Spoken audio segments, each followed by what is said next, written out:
હોસ્પિટલમાં દર્દીઓ આવતા હોય છે, તેઓના મોબાઈલ ચોરી કરતા આરોપીઓ પકડ્યા છે. કઈ રીતે નિયમો?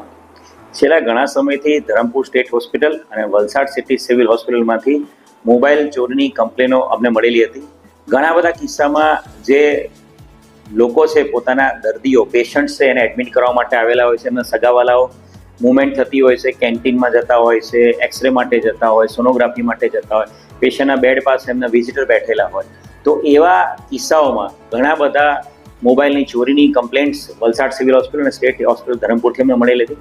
જેના આધારે ધરમપુરની જે પોલીસ સ્ટેશનની ટીમ છે, પીઆઈ નિખિલ ભોયા અને પીએસઆઈ પ્રજાપતિ, એ લોકોએ ચોક્કસ દિશામાં વર્કઆઉટ ચાલુ કર્યું હતું. ધરમપુર સ્ટેટ હોસ્પિટલમાં આવનારા લોકો જે સમયે મોબાઈલ ચોરી થાય છે એ દિવસના મુવમેન્ટ, એ દિવસના સીસીટીવી ફૂટેજ, એ દિવસે બહારની જગ્યાએ સ્ટેટ હોસ્પિટલ ધરમપુરની બહારની જગ્યા ઉપર લોકોની મુવમેન્ટ એ વોચ રાખી હતી. સાથે સાથે વલસાડ સિવિલ હોસ્પિટલ પર આ પ્રકારની વોચ ગોઠવવામાં આવી હતી. એના આધારે પકડીને એની પૂછપરછ કરતા એની પાસેથી અલગ અલગ state hospital Dharampur, Valsad civil hospital અને અન્ય હોસ્પિટલમાંથી ચોરેલા 30થી વધુ મોબાઈલ રિકવર કરવામાં આવ્યા છે. અને એક કહી શકાય કે વલસાડ સિટી હોસ્પિટલ અને ધરમપુર સ્ટેટ હોસ્પિટલ ખાતે જે મોબાઈલ ચોરીના બનાવો વધી રહ્યા હતા એને ડામવામાં મોટી સફળતા ધરમપુર પોલીસને મળી છે.